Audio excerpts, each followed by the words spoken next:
a very long time, the government papers have never traded at a single-digit percentage. Following a 728 billion Kenyan shillings increase, Kenya's domestic borrowing hits a new high.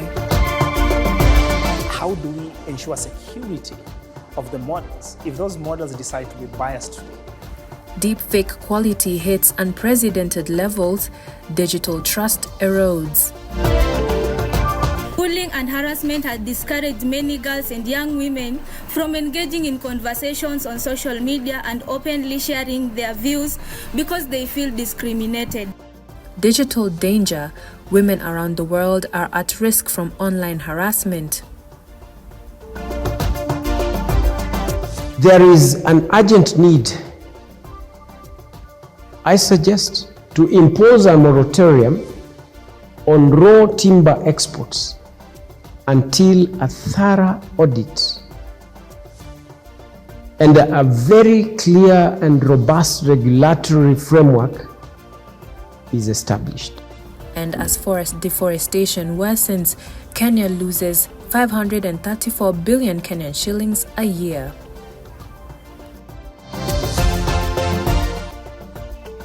Hello and welcome back to Focus Point News, where we bring you top stories to your point of focus. My name is Philip Sinyambo. We are with you once again for the next 25 minutes. Feel free to join in the conversation on the social media platforms using the hashtag #FocusOnNews. Thank you for joining us once more. Remember to join the conversation on our social media platforms, our social media handles: Facebook, Focus Point News, Twitter @Focus Point News, using the hashtag #FocusOnNews. Our top story for the day begins with Kenya's domestic debt that has increased by 728 billion shillings, reaching over 6.6 trillion. The increase is a reflection of the government's increasing reliance on domestic borrowing to cover budget shortfalls in the face of expensive or scarce external funding. Given that Kenya's debt to GDP ratio is already 63%, significantly higher than the advised level, analysts caution that this quick accumulation could put a pressure on fiscal sustainability. Our correspondent Gift Isazarano is back with more on this story. Kenya's domestic borrowing is increasing at one of the quickest rates, which is a blatant indication of the government's increasing financial difficulties. According to new figures, domestic debt increased by over 720 billion shillings between December 2024 and September 2025, reaching an estimated 6 trillion shillings. Officials say the rise is a conscious decision to rely more on domestic borrowing through treasury bills and bonds because access to external credit is still restricted in global markets. In fact, for a very long time, the government papers have never traded at a single-digit percentage. For the first time in a long period, we can see now 91-day treasury bills trading at 9.11%. However, there are hazards associated with this shift, particularly now as government securities interest rates have been in the double digits, raising the cost of debt payments. Kenya has borrowed close to 4 trillion shillings in the last 3 years and 2 months. The current level of Kenya's overall governmental debt is deemed startling by economists. Current debt is approximately 63% of the nation's GDP, which is far higher than the 55% threshold that is considered sustainable for economies such as Kenya's. It indicates that the government is using a larger proportion of its income to pay interests, which leaves less money available for important public services and development initiatives. It's a concerning statistic, given that we are saying that it has risen. So that means that the figure before was less than that 728 million. So yes, it is concerning that it has risen. Yeah. In support of its stance, the National Treasury claims that the borrowing plan is a component of a larger effort to stabilize the economy. The government wants to diversify its investor base, increase duration of local debt, and decrease short-term borrowing under the medium-term debt management strategy. However, a number of analysts think that debt constraints would only increase unless Kenya can increase revenue and reduce spending. As the administration attempts to balance funding its budget with preserving long-term fiscal stability, the coming months will be critical. Gift Cesarano, Focus Point News. Our correspondent Gift joins us live on this. Gift, what particular circumstances led to the dramatic increase in domestic borrowing? Were there significant new expenditure priorities, or was it primarily done to make up for revenue shortfalls? The increase is a result of ongoing financial strain and the restricted capacity to access outside markets due to high cost of borrowing globally and the lack of investor interest in frontier market debt. Domestic instruments like treasury bonds and bills have taken center stage as the primary source of funding. Simply put, because domestic markets currently offer liquidity and stability, Kenya has relied more on them. In the upcoming fiscal year, what steps are being taken to prevent short-term debt from becoming a refinancing risk? The increased proportion of short-term treasury bills, as observed by market participants, increase the danger of rollover. According to analysts, the maturity structure might be stabilized by providing long-term instruments with appealing returns and preserving investor confidence. Right now, the main concern is whether the market can support further borrowing without creating stress on refinances. Back to you, Philly. All right, thank you so much, Gift. Indeed, we will hear from an analyst that joined us in the previous episode. His name is Prince Seni. He will be the one to inform us more on this matter. Thank you for joining us once again, Mr. Prince. Thank you for having me once again. With the domestic debt ballooning by over 728 billion Kenyan shillings in just 9 months, how is that looking like for Kenya economically? Well, the debt has been a major issue in this country for decades, and it has become even worse in recent years. Not only have you correctly said that it has ballooned by 700 million in 9 months, it has also grown by 3 trillion shillings in just 3 years. That's 1 trillion in a year. Insane levels. And as a result of that, not only that, by the way, we also have corruption, right, that has been prevalent. The Ethics and Anti-Corruption Committee, EACC, revealed that the country loses billions of Kenyan shillings in its health sector today, which basically, that's taxpayers' money is going down the toilet. And not only that, they also revealed that the average national bribe in 2022 was 6,800, which is already insane. There should be zero bribe at all. However, in 2023, 1 year later, it ballooned to 11,200, which is almost double. So clearly corruption is also growing, probably even faster than the debts that we have. And both are not positives for this country. So even though there have been growth, by the way, in GDP, in 2024, last year, the country grew by 4.5%. And this year it is projected to grow by 5%, if not 5 point something. That growth will all go down the toilet, in my opinion, if we do not fix the rising debt issue that this country faces. Because in the future, as we have seen in some countries, that debt will be larger in terms of paying it off. Will cost more, we'll spend more in paying it off than we do in terms of like servicing our own things in the country, like our hospitals and schools. And I'm not even saying this just to say this. 2 weeks ago, Okoa Uchumi Initiative released a report saying for every 10 shillings that is collected in this country, 7 shillings, 70% of it is going to debt repayment, and we only are left with 3 shillings to pay off our teachers in public schools, our doctors in public hospitals, and the brainchild of our president, the affordable housing. We only are left with 3 shillings just to develop ourselves and build things. And in my opinion, that is not good. That is way too little. The IMF recommends that we developing nations should maintain 50 to 60% of debt to GDP ratio. We are currently at 68%, and that means that we are not heading the right direction, and we should honestly just stop it, because economically we may be growing, but if we do not stop the debt from increasing and the corruption from stealing the growth in terms of losing billions per year, we're going to go into recessions, if not depressions, which is not good, as seen in some countries around the world. And by relying more heavily on short-term treasury bills, isn't the government just exposing itself to rollover risks and higher refinancing pressure down the line? Another excellent question, man. You really are knowledgeable when it comes to present issues. Now, I would say that that's not even something that will happen down the line. That is something that has already happened. Earlier this year, February 2025, a Eurobond was taken, which is a loan, and in October 2025, another Eurobond was taken to to pay off that Eurobond that you already took.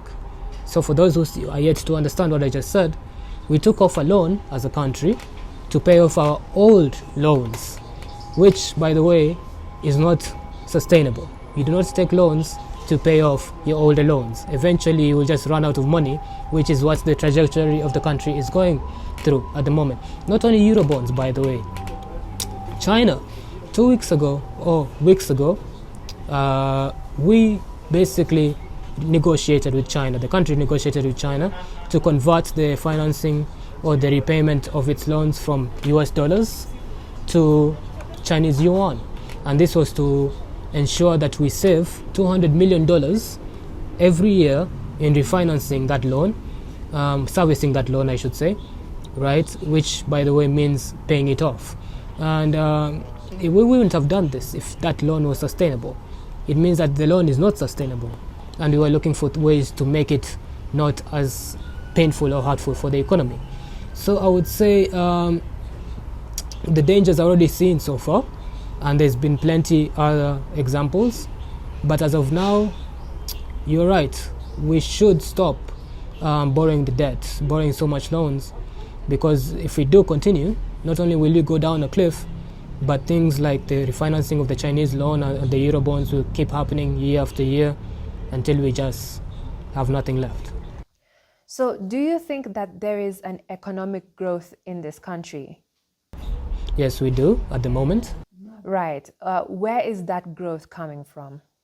Well, I would say that economic growth is coming from across many industries or sectors in the country.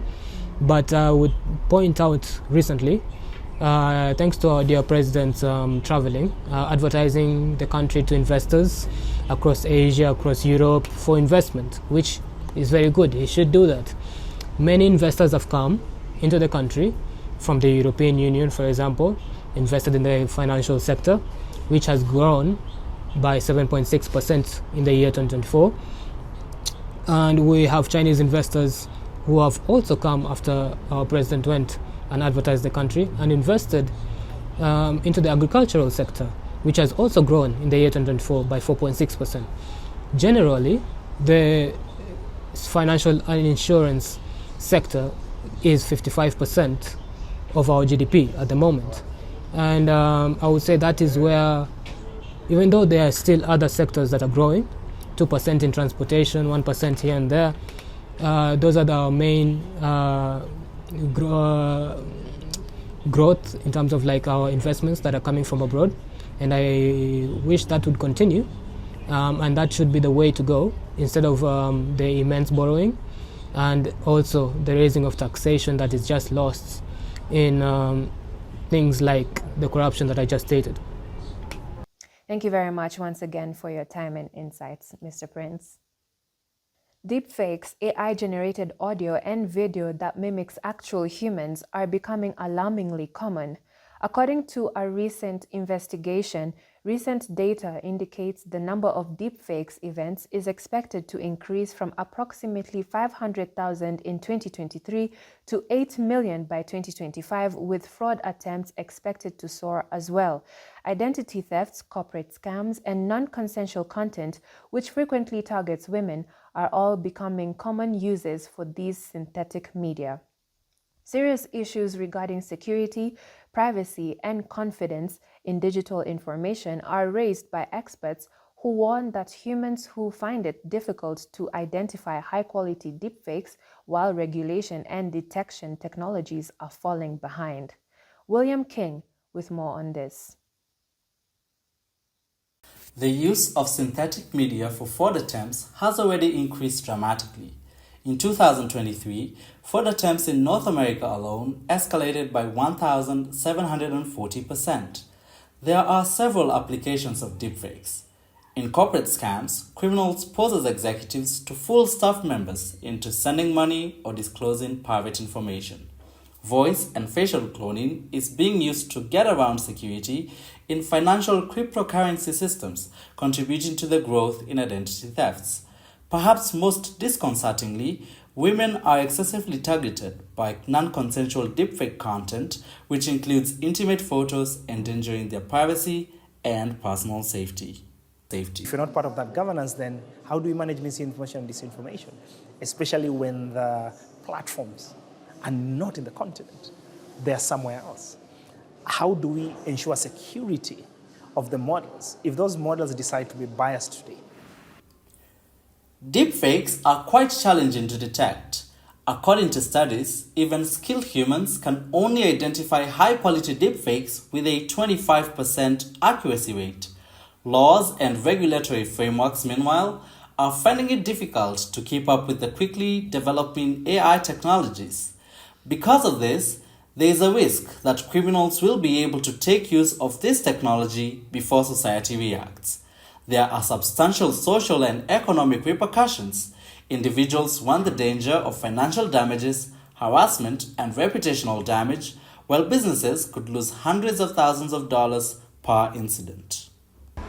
Actually, it's really difficult to distinguish between what's real and what's AI-generated content.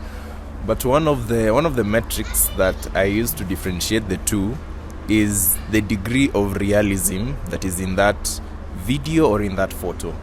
Experts caution that if deepfakes are allowed to continue to spread, they may undermine public confidence in digital media by making it more difficult for users to discern what is authentic. The message is clear. Society needs to move more quickly to develop detection tools, update regulatory frameworks, and inform the public about the threats posed by AI technology. But despite being digital illusions, deepfakes have real-world consequences. William King reporting for Focus Point News. And Mr. Favor Kisa, who is into the tech industry and is a software engineer, will discuss this further. Welcome and thank you for joining us, Mr. Favor. Yeah, I'm glad to be here. Thank you for having me. Given reports that deepfakes worldwide are rising from 500,000 in 2023 to 8 million by 2025, and that human accuracy at detection is very low, do you think Kenya's media and tech systems are ready to handle that scale? All right, so yes, the question has underpinned a true fact and a reality that we are seeing in the tech industry. We're seeing better and more models being pumped out by all these tech giants. We have Google, they have having Gemini, you have Claude, we have all these models being generated, and their capacity is improving with every version release. And so definitely the numbers are going to be higher, and I think they might actually be much higher than that you've actually mentioned. And so therefore, it poses a huge problem, and definitely I don't think as Kenya we are ready. And given the current infrastructure that we have in place, the policies, a lot has to be put in consideration in preparation of this reality. Otherwise, I think if we do not do that in good time, we might actually be in for a rude shock. So All right, thank you for that. Let's talk about facial cloning, voice cloning, phishing, etc. There's a concern about those being utilized to get around financial securities in the corporate space, and there could be instances where people are fooled to give their money or personal information. So how vulnerable are they at the moment, and what realistic measures can tech companies take to reduce that? Oh, okay, I think you've captured a good deal of all the kinds of deepfakes are actually there. And given how well they've improved over time, it takes a trained mind to distinguish. And so therefore it's a real problem. And I think policymakers are aware of this, and even as technocrats in the tech industry, we're trying to put up measures to prevent such things from happening. So for example, I think one thing we're talking about is we have so with every, for example, like Gemini and even ChatGPT, with every generated video that they have, or rather even audio content, from these generative models, we have metadata. And of this metadata, we're able to actually tell whether this content is AI generated. And so therefore that provides a framework of, sort of safeguarding people from this.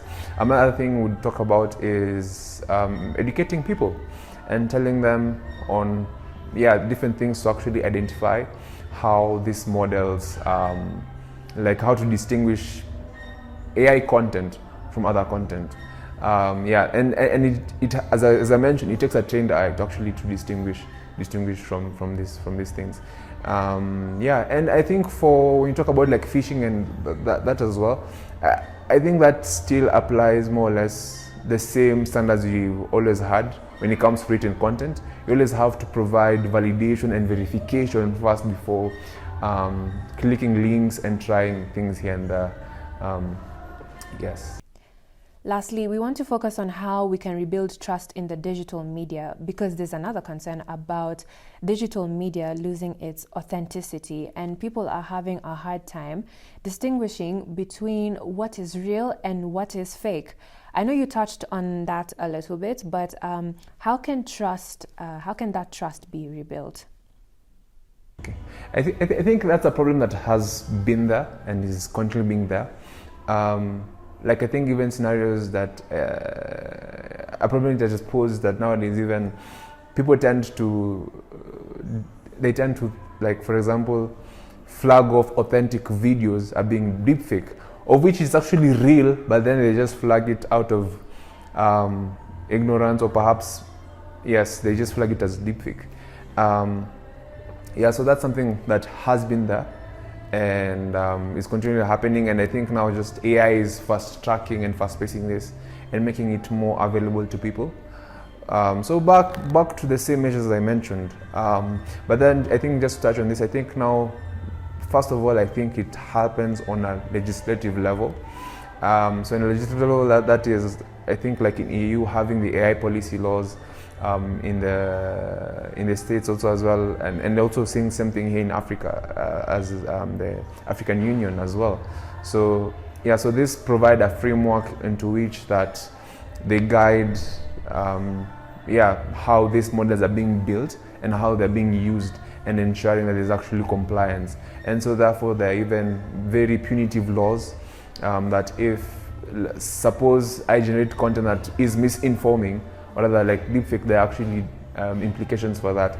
And then even as well as I talked about now, as even the tech companies as well in the industry, being able to provide metadata for the AI content that is being generated, such that you're able to underpin who made it, and even to tell whether this is actual AI content for this given purpose. And so therefore that also provides another way of actually gaining people's trust. And then I think now adding icing to the topic is having the masses being educated on these technologies, being told things to look at. For example, I think with videos you can tell like there's a difference in terms of the eyes. Like even the blinking, it's not at times well synced. Some physics in the videos don't make sense. And then even you have those quirky things in the videos. And so like that's also another way. And then also as well as there would be corporations trying to use and utilize these deepfake detection tools, because these tools are being built and are very, very effective. We use probabilistic. They can tell, they will tell you the percentage. It's more or less like when you do, when you come with papers, for example, you can tell like as in by 99% this is AI or 80%, so the likelihood probability of it being that. So I think that would be, so having those things in place would be, I think, one way of gaining trust as you work through towards that period. So think that's my take. Yes. Thank you so much for your time and insights on this topic.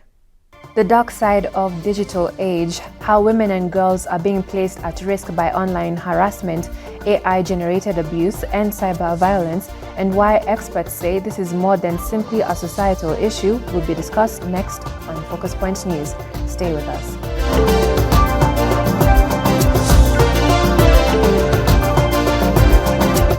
This week, it's Silabi's Kalosi at just 800 Kenyan shillings a kilogram. Remember, if you want gourmet coffee, begin with whole beans and grind them just before brewing. So come to Coffee on the Way and move into the world of gourmet coffee.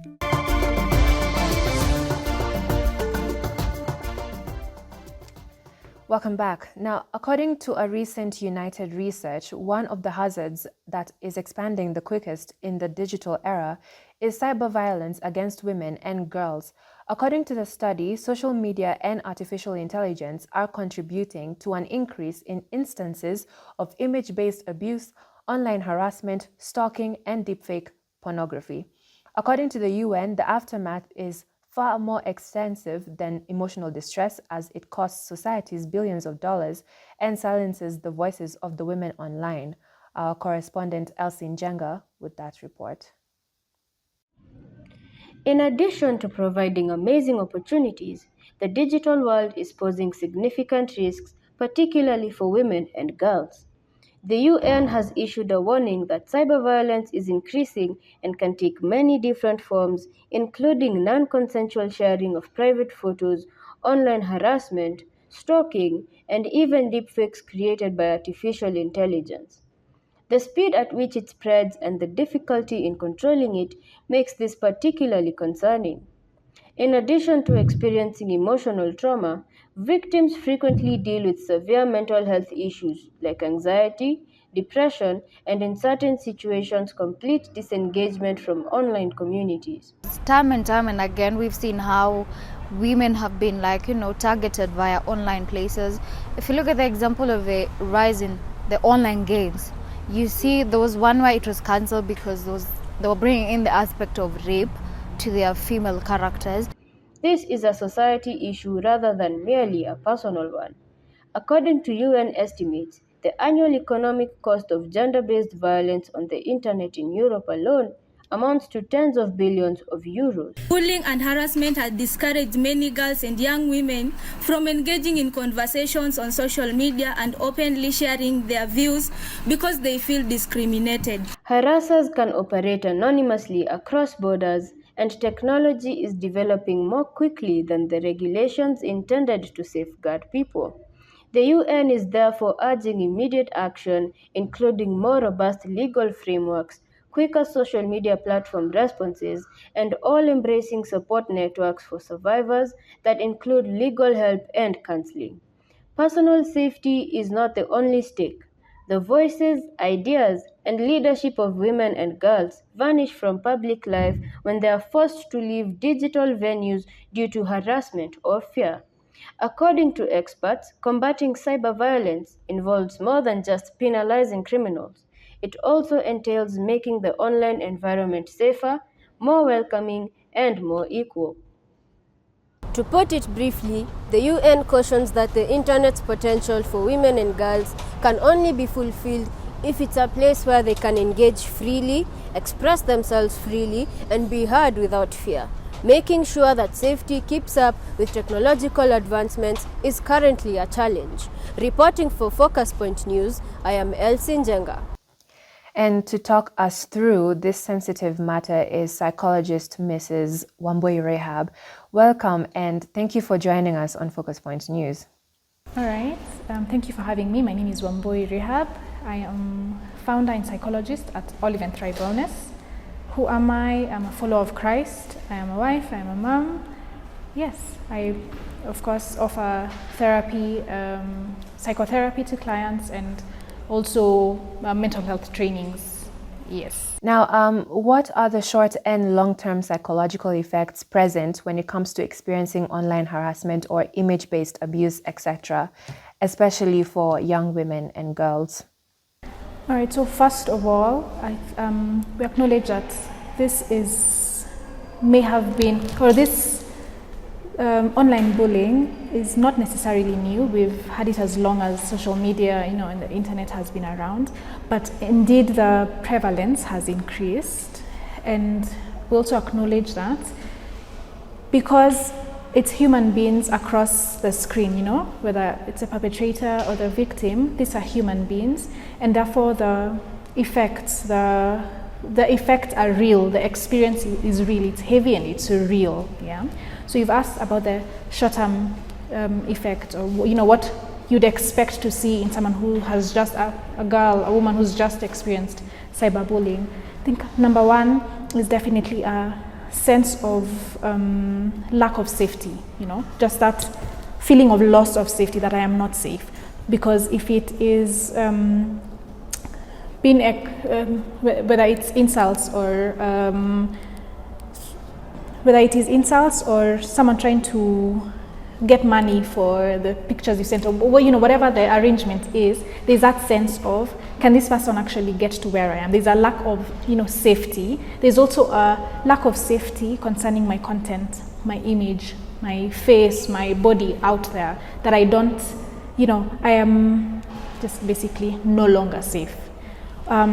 This would definitely lead to obvious symptoms, obvious signs like a general sense of anxiety, a general sense of depressive feelings, like feeling sad, crying. So those, short-term effect. Short-term, or what we can see immediately. Then what we can see long-term is even as intense as suicidal ideations. Yeah, that if my image has been tainted this much, if the society has seen me in this light, or I've been painted in this light, then what's the point of living? I feel like my decency has basically been taken away from me. So what's the point of living? It's just too much. And then as Kenyans, as human beings right now, people tend to make it worse. Like someone's very intimate pictures are leaked, and then it becomes people tend to intensify it by resharing and talking about it, and just it gets worse and worse and worse. It progressively gets worse, and that means for wherever this lady is sitting or standing, what she's feeling is also getting worse. As the trolling is getting worse, how she's feeling, the anger, the denial, the shock is also getting worse. So suicidal ideations, and even suicide itself is something that we have seen. There's also a general sense of low self-worth, low self-esteem, low self-worth, and detaching, or I lack the word to say, like if you loved your body and felt really good about yourself, you begin to have a negative body image. What else? Yeah, I think shortly lived, or rather immediate signs, and then more long-term. Yeah. Now, I would also want to know if the COVID-19 pandemic played a role in the increase of cyber violence, because in those times, in the times of COVID, everything went online. So what is your view or take on that? Definitely. And I say this because one of the main things that shifted during COVID is how much time we were spending on the screen. Remember, schools were closed, many people are working from home or not working at all, etc. So if the average person was spending 2 hours on the screen or on social media, this increased by a lot. So that in itself, the fact that everyone was online a lot more than normal, likelihood of that increasing was to be expected. Yes. What are the coping strategies and approaches for women and girls to feel safe online again, considering it would take long for them to recover from their experience? All right. Just before I answer that question, something else has come to mind to maybe just paint a clearer picture of cyberbullying and its effects. Let's just remove the word cyber momentarily and just think about bullying, because its effects are quite similar, you know. In fact, it's basically bullying, you know, online, yeah. So bullying would mean that you're being mocked or abused or, you know, insulted by your peers or other people. This, you know, I'm sure there's a more dictionary definition, better dictionary definition, but that's the long and short of it. So think back to school, how large a part bullying played in people's lives. That a child who was bullied and a child who wasn't bullied turned out actually very differently. Yeah. Schools that had bullying, schools that there was a zero bullying policy, were very different social communities. Yeah. So now bringing the cyber part into it, it is still a human being, you know, across that screen. So the feeling entirely horrible about themselves, believing the lies. In fact, I think one of the major effects of cyberbullying is the individual beginning to believe the lies, because what people's, you know, the insults that are, you know, thrown around are basically such a huge lie, that you're ugly, that why did you even post this? Who gave you the right to, you know, believe that you can post this, etc., etc. Who do you think you are, etc. All these things are lies. You know, all these things are all this is information that is untrue about yourself. So beginning to believe it really just destroys a kid, it destroys an adult, it destroys an elderly person. And now the fact that we're talking about ladies, girls and women, it destroys that girl, that woman. And I mean deeply, like, and the effects are both physical, I mean, rather than they cut across board. So the effects are physical, because you'd experience even physical symptoms, you know, psychosomatic symptoms, like you actually have a stomachache because of how bad you're feeling, yeah, headaches, etc. So physical symptoms and physical effects, psychological effects, emotional effects, mental effects, social effects, spiritual, financial. It's multifaceted. So even as we're thinking about how to address now. And lastly, how can we educate teens and adults to recognize, prevent, and respond to cyber violence in a way that protects their mental health and also promotes empathy online? We often talk about how to, as a society, we often focus on the victim. Yeah, we often focus on what we think, you know, the victim blaming, what we think the victim should have done differently, and we never really address the abuser, the perpetrator, the person who, in the right sense of mind, took the time to write an insult or, you know, to post a horrible comment about someone. We often ignore this, and if we could solve this, then we could solve the entire issue, right? So shifting gears towards what's the word, like shared decency, good behavior online for you, for me, for the next person is a personal responsibility. How am I commenting? How are you commenting? And the next person and the next person is the beginning, you know, is the beginning. That if everyone is responsible enough, or is, you know, responsible enough with their words online, in whatever platform, you know, then that reduces the prevalence, would reduce the prevalence by, you know, by a lot. So, you know, personal responsibility, personal discipline, and just human decency. So encouraging that. So if we could unpack that a bit more, it's encouraging that. As our children, you know, as the next generation is joining the conversations and joining the online world, basically, are we teaching them, are we equipping them with skills or with knowledge, values to be decent? It's something we really need to be doing. Thank you, Mrs. Wambui Rahab, for your time and insights on this sensitive topic. Forest degradation and deforestation caused Kenya to lose over 534 billion Kenyan shillings yearly, which is equivalent to around 3% of its GDP. Every year, more than 84,000 hectares of forest is lost due to illegal logging, population pressure, and encroachment, according to a recent report. The outcome stretches well beyond the woods themselves, and millions of people's livelihoods, biodiversity, and water sources are all affected. Our correspondent Sidi Omari with more on this. An estimated 534 billion shillings every year is a sharp price Kenya is paying for the destruction of forests. A new report shows just how intensely deforestation and forest degradation are cutting into the country's economy, its environment, and the well-being of millions of people.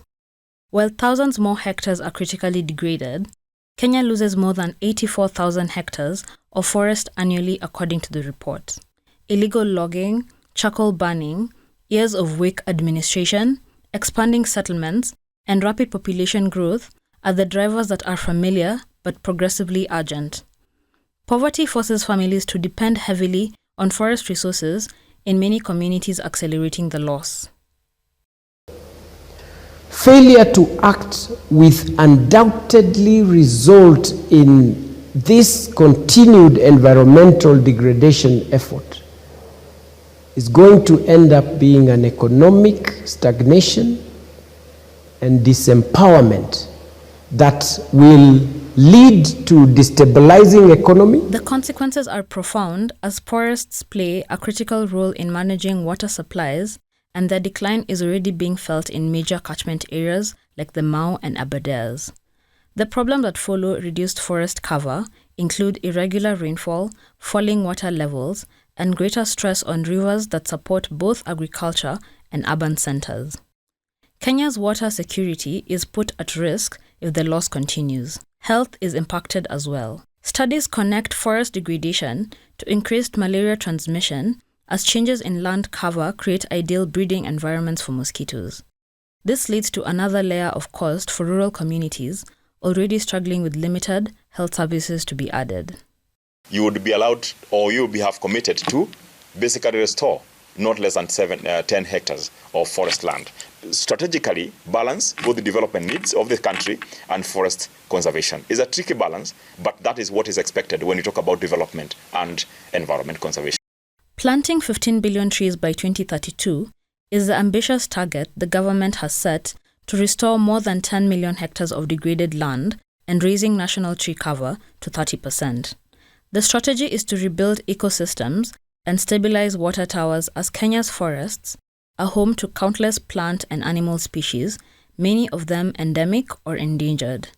It is pointed out by analysts that planting trees alone will likely not be sufficient.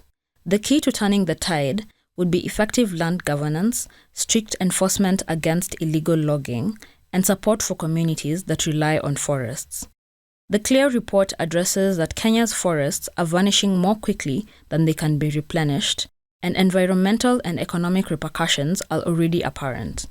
The question is whether the nation can take swift, decisive action to safeguard one of its most precious natural resources. Sidi Omari, Focus Point News.